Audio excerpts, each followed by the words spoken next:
So now can I apply my normal formulas to this system? I should be, right? How does it change?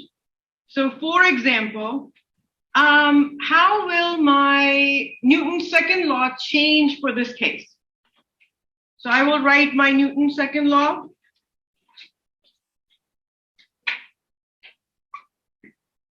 What was it? Sigma F equals applied force, F1 plus F2 plus F3. As many forces that are being applied. What did we used to say? What was sigma F? Either 0 or MA or MB squared over R, right? Those are our three choices. What will happen in this case? Everything else will remain the same, except what will happen to its A. This was our center of mass. What do you think this would be? There we go. That's the only difference. Everything else remains the same, except now we're going to call this A as the acceleration of the center of mass. So if there was an applied force, external, I don't know, say wind, on bees that are flying around, the direction that that applied force takes those bees is, of course, each bee might be doing individual things in there, but overall, the center of mass will move accordingly. Does that make sense?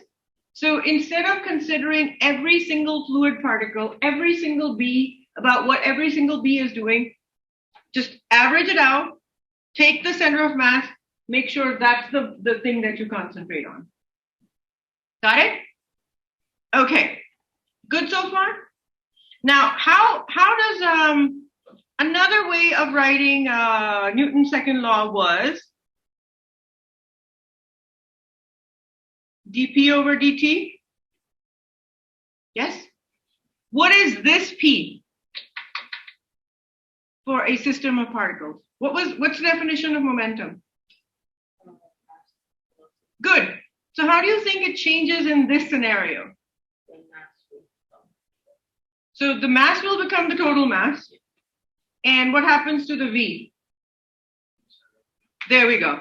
That's the difference. So instead of talking about every single B, about what it's doing, we're just going to concentrate on the center of mass of it moving. I know it seems trivial, but it's kind of important. Where P is the total mass times V center of mass. So what about kinetic energy? Now this is interesting. When we think about kinetic energies, what's the definition of kinetic energy?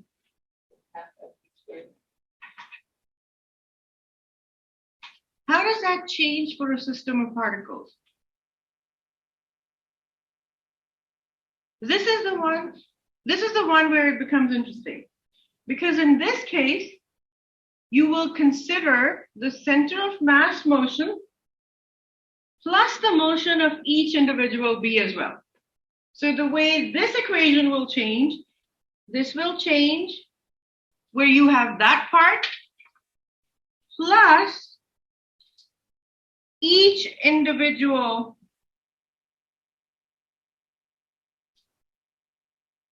kinetic energy of each molecule needs to, or each particle needs to be added. Yes, ma'am. So the red part is, if you go back up to the one where it's like the V's, it's like each V's kinetic energy. Mm-hmm. Okay.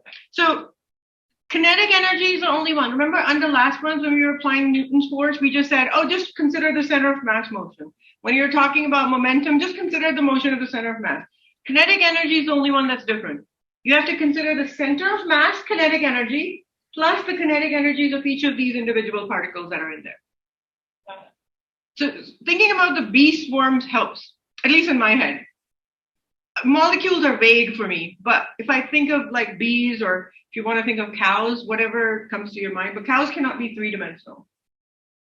They're only 2D. Well, yeah, but still they can't fly. Yes. Why do we have to add in center of mass with all the other, like why do we have to do the velocity of the center of mass as one besides if we're going to consider every particular part of the swarm? So, okay, that's a good point. Because in kinetic energies, especially when you're doing ideal gases, it also matters when you have those individual molecules. But what if your actual motion is also moving alongside it? So you have to consider both of them to consider the total motion. Technically, for most of these cases, you could get rid of that. Right? That's what we've been doing. We've just been considering the V center mass. When you were talking about forces, you were just considering force acting on just the V center of mass moving it forward, right? We did not consider each individual beat. But for kinetic energies, you do, because kinetic energies translate to internal energies of the molecules, right? So they also add the internal energies, especially for chemistry and when you're considering ideal gas situations. So you cannot ignore them in this case. Make sense? So this red part that I've just added is the difference from one particle to a system of particles. Okay. Also, torques. Do you guys remember when we did torques? What is a torque?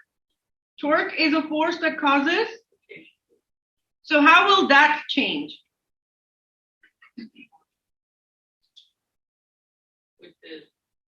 So some of the torques will just be T1 plus T2 plus T3. This was what? On this side was either 0 or? Thank you. What will happen to this alpha? There we go.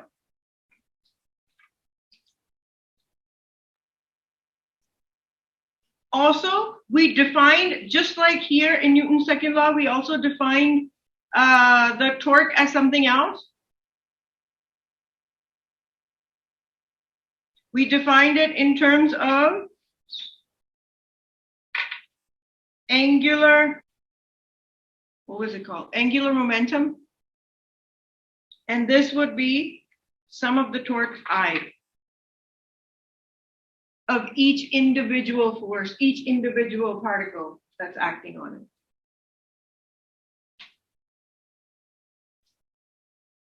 So in other words, you can define this as the time rate of change of angular momentum of the system as the total momentum of all the external forces that are acting on the system. Do you want to write that down? Or can we just... No?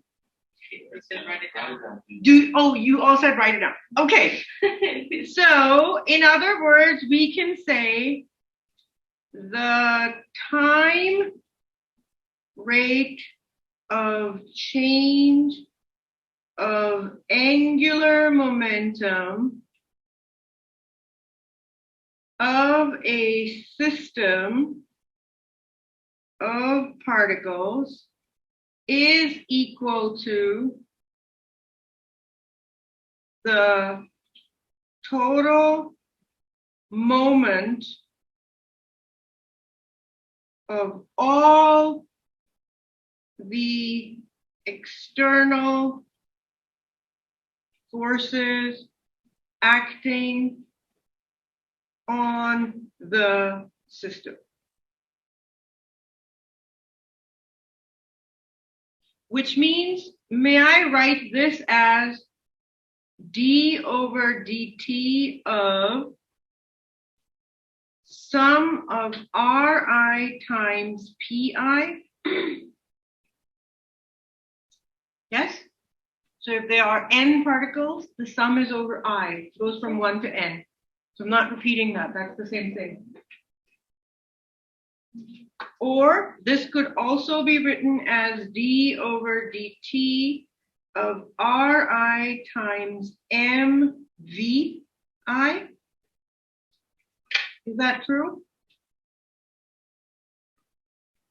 We define P as the total mass times velocity.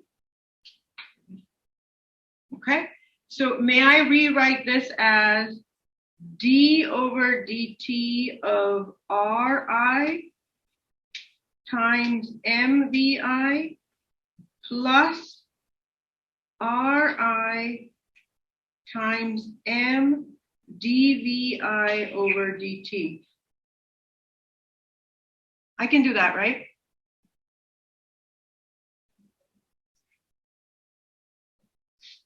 I just differentiated, right? So when you differentiate with the first term and with the second term.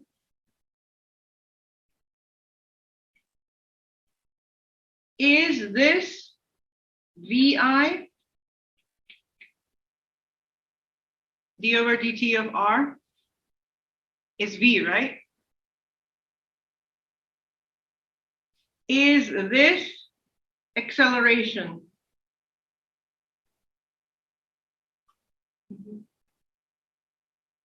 If I have a cross product vi times mvi, two vectors in the same direction, cross product will be?